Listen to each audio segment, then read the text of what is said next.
नमस्कार साथियों, आज हम बात करेंगे इंपॉर्टेंट टॉपिक पे कि अगर आप किसी भी देश में अगर आप मान लो विजिट वीज़ा में जाते हैं या कोई भी वीज़ा में जाते हैं और वहाँ पे आप ओवर स्टे हो जाते हैं तो क्या सभी देशों में आप बैन हो जाओगे। सभी देशों का मतलब होता है जीसीसी कंट्री में।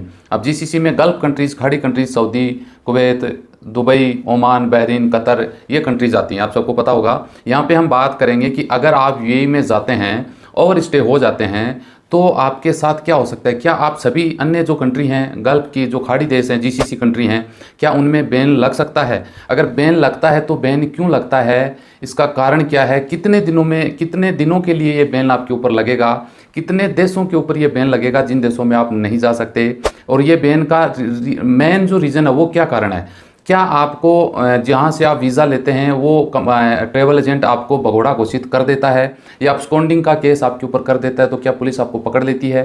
क्या जुर्माना लगता है, क्या आपकी जेल होती है, पुलिस केस होता है, या फिर इनके उपाय। ये सब कुछ जो सवाल हैं आपके माइंड में हो सकते हैं, इससे रिलेटेड आपके इस वीडियो में हम बात करेंगे। ये जानकारी आपके लिए इंपॉर्टेंट हो सकती है कि एक गलती एक कंट्री की 5 दिन भी अगर आप ओवर स्टे ज़्यादा हो गए तो आपके ऊपर अब्सकॉन्डिंग यानी भगोड़ा घोषित करने का मुकदमा लग सकता है। फिर ये जो मैंने क्वेश्चन बताएं ये सब के सब आपके ऊपर लागू हो सकते हैं।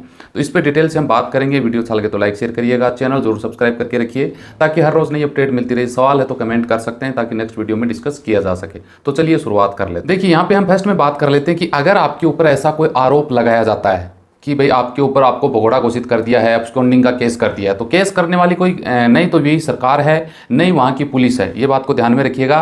केस आपके ऊपर कौन करेगा, आपका ट्रैवल एजेंट जहाँ से आपने वीज़ा लिया था, जो एजेंट है उनसे आपको कांटेक्ट करना चाहिए। जी हाँ, क्योंकि वही इनकी रीज़न मैं बता देता हूँ कि ये आपके ऊपर ऐसा क्यों करते हैं। इसका कारण क्या है। इसका कारण ये है कि भैया आप मान लो उनके थ्रू वीज़ा लेके दुबई में पहुँच गए, फिर आप वहाँ पे भाग गए या फिर आपने वीज़ा एक्सटेंड नहीं करवाया, तो इनसे आपने वीज़ा लिया था ना, इनके ऊपर वो इफेक्ट आता है। या तो ये लोग उनको जुर्माना दें। पहले ये होता था कि मान लो आपने मेरे से वीज़ा लिया 1 महीने का, 3 महीने का, मैंने आपको वीज़ा दे दिया, फिर आप दुबई पहुंच गए, नहीं तो आपने वीज़ा एक्सटेंड करवाया, नहीं आपने वीज़ा लगवाया, आपका स्टेटस वहीं का वहीं खत्म हो गया, तो वो रिस्पॉन्सिबिलिटी फिर मेरे ऊपर आती है। मेरे पास जो पोर्टल है वहाँ से मैं वीज़ा इशू करवाता और भी वीज़ा इशू करवाता हूँ। मेरा जो बिजनेस चलता है वो मेरा पोर्टल सरकार, यूएई सरकार की तरफ से ब्लॉक किया जा सकता है, या फिर वो फाइन मुझे पूरा देना पड़ सकता है, या फिर आपको आउटपास भी जो आप जब भी लगा के आओगे तो वो पैसा मुझे देना पड़ेगा। समझ गए। इसलिए मुझे ब्लैकलिस्ट होने से बचने के लिए आजकल भैया एजेंटों से एक सिस्टम चला दिया कि आपने मेरे से वीज़ा लिया, 5 दिन में, ग्रेस पीरियड के 5 दिन बाद अगर आप इंडिया नहीं पहुंचे,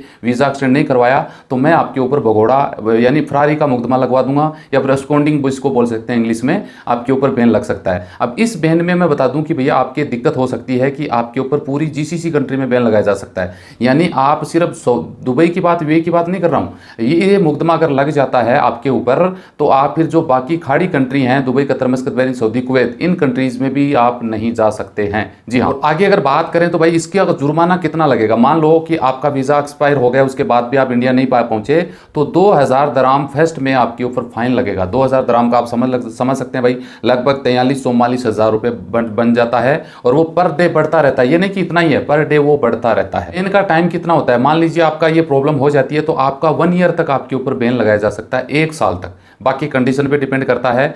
1 साल तक आप, फिर हो सकता है यूएई का बैन लग जाए, या फिर हो सकता है जीसीसी जो कंट्री हैं, खाड़ी देश हैं, सबके ऊपर बैन लग सकता है। यहाँ पे इंपॉर्टेंट बात यह है कि अगर मान लो आपके साथ ऐसी स्थिति हो जाए, आपके ऊपर फरारी का मामला दर्ज हो गया, अब्सकॉन्डिंग का केस दर्ज करवा दिया, मान लो जो ट्रैवल एजेंट है या फिर एजेंसी है, उन्होंने आपको पता लगा कि भैया आपके ऊपर जिससे वीज़ा लिया था उसी ने आपके ऊपर फरारी का मामला दर्ज करवाया है, तो सिंपल और सादा फंडा यह है कि आपको उनसे कांटेक्ट करना चाहिए। उनको बोलिए कि भैया ये परिस्थिति में ऐसे ऐसे मेरे साथ ऐसा हो गया, इस वजह से मैं इंडिया नहीं आ पाया या वीज़ा एक्सटेंड नहीं करवा पाया, मेरी ये प्रॉब्लम थी, या उसका जो भी चार्जेस है, जो भी आपके ऊपर फाइन लगा है, वो फाइन मैं कंप्लीट दे दूंगा, और जो भी एक्स्ट्रा खर्चा होगा वो मैं देने के लिए तैयार हूँ। तो इस तरीके से अगर आप उनसे बात करोगे तो आपका जो, पहली बात तो वो करने की सोच रहा है तो वो करेगा नहीं। अगर कर भी दिया है, फरारी का मुकदमा दर्ज करवा दिया है, तो वो फिर वापस कैंसिल करवाया जा सकता है।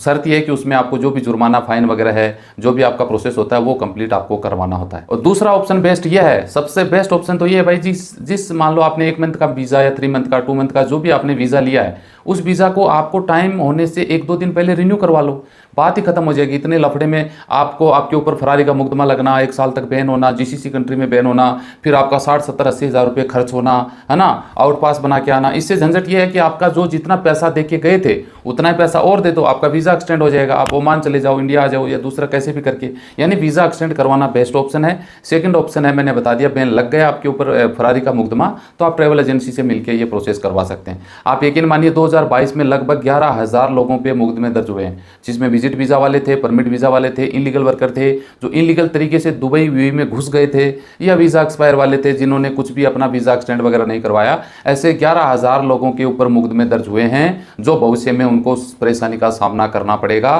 फाइन भी लगेगा, उनको ब्लैक लिस्ट किया जाएगा, आउटपास बनाना पड़ेगा, हो सकता है जेल भी जाना पड़े। तो ये बहुत सारी प्रॉब्लम आती है। तो ये सब चीज़ें से बचने के लिए आपको मैंने प्रोसेस बता दिया है, उसको फॉलो करें। फॉलो करोगे तो मुझे लगता है कोई दिक्कत नहीं आने वाली है। वीडियो अच्छा लगे तो लाइक शेयर करिएगा। मिलते हैं नेक्स्ट वीडियो में।